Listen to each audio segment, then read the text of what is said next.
ಮುಖ್ಯವಾಗಿ ಗ್ಯಾರಂಟಿಯ ಬರೆಯನ್ನು ಎಳಿಲಾಗಿದೆ ದರ ಏರಿಕೆಯ ಮೂಲಕವಾಗಿ. ಈಗ ಜನರಿಗೆ ಸಿಗ್ತಾ ಇರುವಂಥ ಏಕೈಕ ಗ್ಯಾರಂಟಿ ಏನಂದರೆ ಬೆಲೆ ಏರಿಕೆನೇ ಗ್ಯಾರಂಟಿ ಅನ್ನುವಂಥದ್ದು. ಆಲ್ರೆಡಿ ತರಕಾರಿ ರೇಟ್ ಯಾವ ಸ್ವರೂಪದಲ್ಲಿ ಏರಿಕೆ ಆಗ್ತಾ ಇದೆ ಅನ್ನುವಂಥದ್ದು ಒಂದು ಕಡೆ ಇದ್ದೇ ಇದೆ. ಇದು ಸೀಸನ್ನಿಂದ ಸೀಸನ್ಗೆ ಚೇಂಜ್ ಆಗ್ತಾ ಇರುತ್ತೆ. ಎಲ್ಲ ಸಮಯದಲ್ಲೂ ಕೂಡ ಟೊಮೆಟೊಗೆ 100 ರೂಪಾಯಿಗಿಂತ ಮೇಲೆ ಇರೋದಿಲ್ಲ.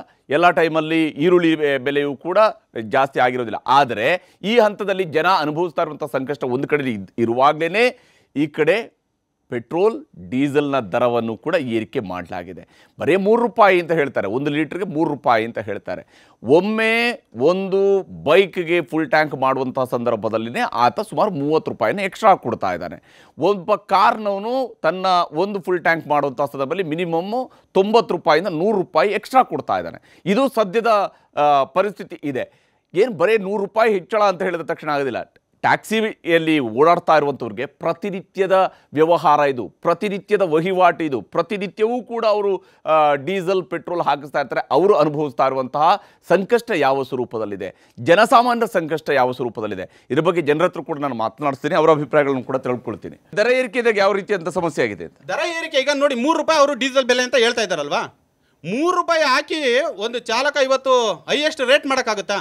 ಇವತ್ತಿರ್ತಕ್ಕಂತಹ ವ್ಯವಸ್ಥೆಯ ಒಳಗಡೆ ಒಂದು ಮೀಟರ್ ದರ ಜಾಸ್ತಿ ಆಯಿತು ಅಂದರೆ ಗ್ರಾಹಕರು ಬರೋದಿಲ್ಲ. ಎಲ್ಲಿಗೆ ಹೋಗ್ಬೇಕು ಅವರು? ಒಂದು ಎರಡನೇದು, ಶಕ್ತಿ ಯೋಜನೆಯಿಂದ ಇವತ್ತು ಚಾಲಕರ ಒಂದು ಸಮುದಾಯ ಕೆಳಗೆ ಬಂದಿದೆಯಲ್ಲ. ಇನ್ನು ಮುಂದಿನ 5 ವರ್ಷಗಳ ನಂತರದಲ್ಲಿ ಅತಿ ಹೆಚ್ಚು ನಿರುದ್ಯೋಗ ಆದರೆ ಅವತ್ತು ಆ ಉದ್ಯೋಗಗಳನ್ನ ಹೇಗೆ ಸೃಷ್ಟಿ ಮಾಡ್ತೀರಾ? ಶಕ್ತಿ ಯೋಜನೆಯಿಂದಾಗಿ ಚಾಲಕರು ನಿರುದ್ಯೋಗಿಗಳಾಗಿದ್ದಾರೆ ಅಂತ ಇಲ್ಲ, ಅವರ ಸಮಸ್ಯೆನ ಅವ್ರು ಅರ್ಥ ಮಾಡಿಕೊಂಡು ಹೇಳಿದ್ದಾರೆ. ಅದು ನಾನು ಹೇಳ್ತಾ ಇತ್ತು, ಒಟ್ಟಾರೆಯಾಗಿ ಸಮಾಜದ ಸ್ವಾಸ್ಥ್ಯವನ್ನು ಕಾಪಾಡಲಿಕ್ಕೋಸ್ಕರ ಬಡತನ ರೇಖೆಯಲ್ಲಿರ್ತಕ್ಕಂತಹ ಹೆಣ್ಣು ಮಕ್ಕಳಿಗೆ ವಿಶೇಷವಾಗಿ ಯಾರು BPL ಕಾರ್ಡ್ ಇರ್ತಾರೆ ಅವ್ರಿಗೆ ಗುರಿಯಿಟ್ಕೊಂಡು ನಾವು ಈಗ ಕೊಟ್ಟಿರ್ತಕ್ಕಂತಹ ಯೋಜನೆಯಲ್ಲಿ ಸುಮಾರು ಕೋಟ್ಯಾಂತರ ಫ್ಯಾಮಿಲಿಗಳು ಹೆಲ್ಪ್ ಆಗಿರ್ತದೆ. ಹೇಳ್ತೀನಿ ಕೇಳಿ, ಮುಗಿಸ್ತೀನಿ, ನಿಮ್ಮ ಹತ್ರಕ್ಕೆ ಬರ್ತೀನಿ ರೀ. ಯಾವ ಕಾರಣಕ್ಕೆ ಕೊಟ್ಟಿವಿ ಅಂತ ಹೇಳ್ತೀನಿ, ಆಮೇಲೆ ನಿಮ್ಮ ಸಮಸ್ಯೆಗೆ ಅಡ್ರೆಸ್ ಮಾಡ್ತೀನಿ. ನಾನು ಇವತ್ತು ಕೋಟ್ಯಾಂತರ ಮಹಿಳೆಯರಿಗೆ ಕೊಟ್ಟಿದ ತಕ್ಷಣ ಯಾರು ಕೂಡ ಸುಮ್ಮನೆ ಹುಚ್ಚುಚ್ಚಾಗಿ ಸುತ್ತಾಡೋದಿಲ್ಲ ಬಸ್ಗಳಲ್ಲಿ. ಇದು ಮಾತ್ರ ಸ್ಪಷ್ಟವಾಗಿಟ್ಟಬೇಕಾದ, ವಿಶೇಷವಾಗಿ ಮಹಿಳೆಯರು ಅವ್ರಿಗೇನಾದರೂ ಶಾಲೆಗೆ ಕೊಡಬೇಕು, ಆಸ್ಪತ್ರೆಗೆ ಹೋಗಬೇಕು, ದೇವಸ್ಥಾನಕ್ಕೆ ಹೋಗಬೇಕು, ತವರು ಮನೆಗೆ ಹೋಗಬೇಕು, ಅಣ್ಣನ ಮನೆಗೆ ಹೋಗಬೇಕು ಅಂತಂದರೆ ಖಂಡಿತವಾಗ್ಲೂ ಕೂಡ ಹೋಗಲಿಕ್ಕೆ ಸ್ವಾಭಿಮಾನದ ಬದುಕು ಕಟ್ಟಿಕೊಳ್ಳಿಕ್ಕೆ ಕೊಟ್ಟಿರ್ತಕ್ಕಂಥ ಈ ಯೋಜನೆ.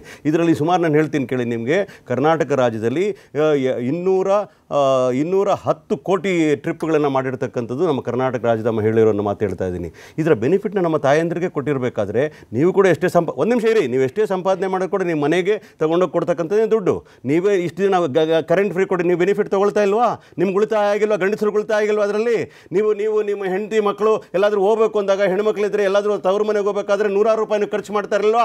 ನೀವು ಸಂಪಾದನೆಯಿಂದ ಕೊಡ್ತಾ ಇದ್ರಿ, ಅದನ್ನು ಸರ್ಕಾರ ಅವ್ರಿಗೆ ಬರೆಸ್ತಾ ಇರ್ತಕ್ಕಂಥ ನೋಡಿಲ್ವಾ? ಅದ್ರ ಜೊತೆಗೆ ಹೇಳ್ತೀನಿ ಕೇಳಿ, ಹೆಣ್ಮಕ್ಳಿಗೆ 2,000 ರೂಪಾಯಿ ಕೊಟ್ಟಿರ್ತಕ್ಕಂಥದ್ದು ಆ ಹೆಣ್ಮಗಳ ಸ್ವಾಭಿಮಾನ ಬದುಕಿಗೆ ಹೆಲ್ಪ್ ಆಗಲಿಲ್ವಾ? ಆ 2,000 ರೂಪಾಯಿ ನೀವು ಕೊಡ್ತಾ ಇರಲಿಲ್ಲ ಮೊದಲು, ನಿಮಗೆ ಸಹಾಯ ಆಗಲಿಲ್ಲ ಇಂಡೈರೆಕ್ಟ್ ಆಗಿ? ಅದು ಮಾಡಿರ್ತಕ್ಕಂಥ 5 ಯೋಜನೆಗಳಲ್ಲಿ ನಿಮ್ಮ ಮನೇಲಿ ಯಾರೋ ಯುವಕನಿಗೆ ನರೇಂದ್ರ ಮೋದಿ 10 ವರ್ಷಗಳಿಂದ 2 ಕೋಟಿ ರೂಪಾಯಿ ಉದ್ಯೋಗ, 1 ನಿಮಿಷ ಸರ್, 2 ಕೋಟಿ ರೂಪಾಯಿ ಉದ್ಯೋಗ, 2 ಕೋಟಿ ಉದ್ಯೋಗಗಳು ಕೊಡ್ತೀನಿ ಅಂತೇಳಿ 20 ಕೋಟಿ ಉದ್ಯೋಗಗಳು ಕೊಟ್ಟಿದ್ರೆ ದಾಖಲೆ ಕೊಡಿ, ಆಮೇಲೆ ಮಾತಾಡೋಣ. Don't spoil the debate please. Illiterate I am answering him. ಒಬ್ಬ ನಾಗರಿಕರ ನಿರುದ್ಯೋಗ ಸಮಸ್ಯೆ ಬಗ್ಗೆ ಮಾತಾಡ್ತಾ ಇದ್ರಲ್ಲ. ಈ ದೇಶದಲ್ಲಿ 45 ವರ್ಷಗಳಿಂದ ಹೈಯೆಸ್ಟ್ ನಿರುದ್ಯೋಗ ಸಮಸ್ಯೆಯನ್ನು ಆಗಿದ್ರೆ ಅದು ಇವರ 10 ವರ್ಷಗಳ ಕಾಲ ಮೋದಿ ಸರ್ಕಾರದ ಆಡಳಿತದಲ್ಲಿ ವಿಚಾರ ಅಂತ ಹೇಳ್ತೀನಿ. ನಾನು ನಿಮ್ಗೆ ಹೇಳ್ತಾ ಇರ್ತೀನಿ, ಹೆಣ್ಣು ಮಕ್ಕಳಿಗೆ ಏನಾದರೂ ಇವತ್ತೊಂದು ದಿವಸ 7,000 ರಿಂದ 8,000 ರೂಪಾಯಿ ಅವ್ರಿಗೆ ಬೆನಿಫಿಟ್ ಸಿಕ್ಕಿದ್ರೆ, is it not benefiting you?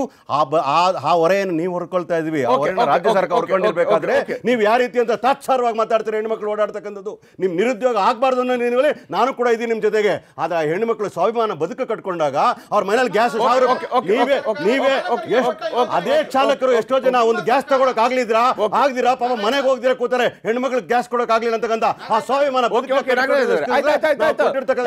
ಹೇಳ್ತಾ ಇದ್ದೀನಿ. ನಿಮ್ಮ ಸ್ವಾಭಿಮಾನ ಕಾಪಾಡ್ಲಿಕ್ಕೋಸ್ಕರ ರಾಜ್ಯ ಸರ್ಕಾರ ಕೊಟ್ಟಿರ್ತಕ್ಕಂತಹ ನಿಮ್ಮ ಕುಟುಂಬಕ್ಕೂ ಕೂಡ ಸಹಾಯ ಆಗಿದೆ. ನೀವು 200 ಬೆನಿಫಿಟ್ ತಗೊಳ್ತಾ ಇಲ್ವಾ? ಹೇಳಿ ನೋಡೋಣ. ಅಶೋಕ್ ಗೌಡ್ರೆ 1% ತಗೊಂಡಿರ್ತಕ್ಕಂಥ ಬಹುತೇಕ ಜನ ಇದ್ದಾರೆ. 1% ತಗೊಳ್ಳದೆ ಇರ್ಬೋದು. ಚೆನ್ನಾಗಿ ಹೇಳ್ತಾರೆ, ನೋಡಬಾರ್ದು ನೀವು. ಅವ್ರ ಸ್ವಾಭಿಮಾನಿ ಬದುಕನ್ನ ಬಿಟ್ಬಿಟ್ರು. ಅವ್ರಿಗೆ ಮುಂಚೆ ನೀವು 2,000 ರೂಪಾಯಿ ಕೊಡದೇ ಇದ್ದಾಗ ಅವ್ರ ಎಂಟಿದಿರಿ ಏನು ಟ್ರಿಪ್ ಹೋಗ್ತಾರೆ, ಅವ್ರು ಬಸ್ ಯೋಜನೆ ಕೊಡದೇ ಇದ್ದಾಗ 2,000 ರೂಪಾಯಿ ಕೊಡದೇ ಇದ್ದಾಗ ಅವ್ರ ಸೀರೆ ತಗೊಂತಿರ್ಲಿಲ್ವಾ? ಅವ್ರ ಮಕ್ಕಳು ಫೀಸ್ ಕಟ್ತಿರ್ಲಿಲ್ವಾ? ಮತ್ತೆ ಅವ್ರು ಏನು ಬೇರೆ ಈ ತರ ಒಂದು ಅವಮಾನ ಮಾಡಬೇಡಿ ಬಡವರಿಗೆ ನೀವು. 53 ಯೂನಿಟ್ಗೆ ಅವರು ಬೆಲೆ ಬೆಸ್ಕಾಮ್ಗೆ ಅಥವಾ ಸೆಸ್ಕಾಮ್ಗೆ ಕಟ್ಟಿ ಅವ್ರೇನು ಬದುಕ್ತಾ ಇರಲಿಲ್ವಾ? ಎಲ್ಲ ಬದುಕ್ತಾ ಇದ್ರು. ಬಿಜೆಪಿ ಅವರಿಗೆ ಬಂಡವಾಳಶಾಹಿಗಳ ಜೊತೆ ಇದ್ದು ಅವ್ರಿಗೆ ಏನ್ ಸರ್ ಕಷ್ಟ ಗೊತ್ತು ಅವ್ರಿಗೆ? ಒಂದ್ ನಿಮಿಷ ಈಗ ನೀವು ಮಾತ್ರ ಅವ್ರು ಕೇಳಿಸ್ಕೊಂಡಿಲ್ವಾ? ದಯವಿಟ್ಟು ಕೇಳಿಸ್ಕೊಳ್ಳಿ, ಒಂದ್ ಸ್ವಲ್ಪ ಕೇಳಿಸೋ ಕಿವಿಯನ್ನು ಕೂಡ ಇಟ್ಕೊಳ್ಳಿ ದಯವಿಟ್ಟು. ಬರೀ ಮಾತನಾಡುವ ಬಾಯಿ ಮಾತ್ರ ಇದ್ರೆ ಸಾಕಾಗಿಲ್ಲ, ಕೇಳಿಸೋ ಕಿವಿ ಕೂಡ ಬೇಕು. ಹೇಳ್ತಾರೆ ಅಂದ್ರೆ ಈಗ ಧರ್ಮಸ್ಥಳಕ್ಕೆ ಇಲ್ಲಿಂದ ಎಂಟಿಗೆ ಫ್ರೀ, ಗಂಡನ್ಗೆ ಎಷ್ಟಾಯ್ತು ಗೊತ್ತಾ? ಮುಂಚೆ 210 ರೂಪಾಯಿ ಇತ್ತು ಟಿಕೆಟ್, ಇವತ್ತು 480 ರೂಪಾಯಿ. ಗಂಡ ಏನ್ ಮಾಡ್ಬೇಕು ಅಲ್ಲಿ? ಧರ್ಮಸ್ಥಳ ಒಂದಲ್ಲ, ನೀವು ಯಾವುದೇ ಜಾಗಕ್ಕೆ ಹೋಗಿ ಇದೇ ಕತೆ ಆಯ್ತಾ? ಅಂದ್ರೆ ನನ್ನ ಜೋಬಿಂದ ಕಿತ್ಕೊಂಡು ಎಂಟಿಗೆ ಫ್ರೀಯಾಗಿ ಕೊಟ್ಬಿಟ್ಟು ನೀವು ಏನಪ್ಪ ಮಾಡಿದ್ರಿ? ಏನು ಮಾಡಿಲ್ಲ. ಸಾಧನೆ ಅಲ್ಲಿಗೆ ಎಷ್ಟು ನಿಮ್ದು? ಒಂದು ಜಾಬಿಂದ ಕಿತ್ಕೊಂಡು ಇನ್ನೊಂದು ಜಾಬಿಗೆ ಕೊಡ್ತಾ ಇದ್ದೀರಾ. ಚಾಲಕರ ಬದುಕನ್ನ ನೀವು ಟಾಸ್ಕ್ ಹಾಕ್ಬಿಟ್ಟು ಅವ್ರು ಎಂಟಿದಿರಿಗೆ ನೀವು 2000 ರೂಪಾಯಿ ಅವ್ರೇನು ಕೇಳಿದ್ರಾ? ಓಕೆ, ಅವ್ರ ಭಿಕ್ಷೆ ಓಕೆ. ಈಗ ನೀವಿಬ್ರು ಮಾತಾಡ್ತಿರೋದು ನೋಡ್ತಿದ್ರೆ ನಾವು ಜನಸಾಮಾನ್ಯರು ಕರ್ನಾಟಕ ಜನತೆ ಏನಪ್ಪ ಪಾಪ ಮಾಡಿದೀವಿ ನಾವು ಅಂತ ನಮ್ಗೆ ಅನ್ನಿಸ್ತಾ ಇದೆ. ಇಲ್ಲಿ ಕೂತ್ಕೊಂಡು ನಾವು ಪಕ್ಷದವ್ರು ಬಿಟ್ಬಿಡಿ, ನಾವೊಂದು ಜನಸಾಮಾನ್ಯರಾಗಿ ನೀವಿಬ್ರು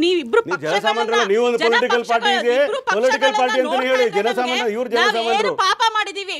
ಒಬ್ಬರ ಮೇಲೆ ನೀವು ಬಿಜೆಪಿ ಸರ್ಕಾರ ಬಂದಾಗ್ಲೂ ನಮ್ಗೇನು ಒಳ್ಳೇದ್ ಮಾಡಿರ್ಲಿಲ್ಲ, ಬಿಜೆಪಿ ಪಕ್ಷ ಬಂದಾಗ್ಲೂ ನಮ್ಗೇನು ಹಸನಾದ ಬದುಕಿರ್ಲಿಲ್ಲ. ಈಗ ಕಾಂಗ್ರೆಸ್ ಬಂದಾಗ್ಲೂ ನಮ್ಮ ಬದುಕು ಹಸನಾಗುತ್ತೆ ಅಂತ ಅನ್ಕೊಂಡಿದ್ರೆ ಅದು ಆಗ್ಲಿಲ್ಲ. ನೀವು ಯಾವಾಗ್ಲೂ ನಾವು ಮಾತಾಡ್ಕೊಂಡಂಗೆ ನೀವು ಒಂದೇ ನಾಣ್ಯದ ಎರಡು ಮುಖಗಳು. ನೀವು ಅವ್ರ ಮೇಲೆ ಚಾಡಿ ಹೇಳ್ತೀರಾ, ಸುಳ್ಳು ಅಂತ ಆರೋಪ ಪಡಿಸ್ತೀರಾ, ಇವ್ರು ಹೇಳ್ತಾರೆ ನಿಮ್ಮ ಮೇಲೆ ಆರೋಪ ಬಟ್ ಜನ ಏನ್ ಮಾಡಿದೀವಿ? ನಮ್ಮಂತ ಜನಸಾಮಾನ್ಯದವರು, ಮಧ್ಯಮ ವರ್ಗದವರು ಮತ್ತೆ ಬಡ ಕುಟುಂಬಗಳಿಗೆ ನೀವು 2000 ಕೊಡ್ತೀರಿ ಅಂತ ಹೇಳ್ತಿದ್ದೀರಾ. 2000 ಮಾತ್ರ ಅಲ್ಲ, ನೀವು ಒಟ್ಟಾರೆ ಹೇಳ್ಬೇಕು ಅಂದ್ರೆ ಸುಮಾರು 7-8,000 ಕೋಟಿ ರೂಪಾಯಿ ಮಾತಾಡ್ತಿದೆ.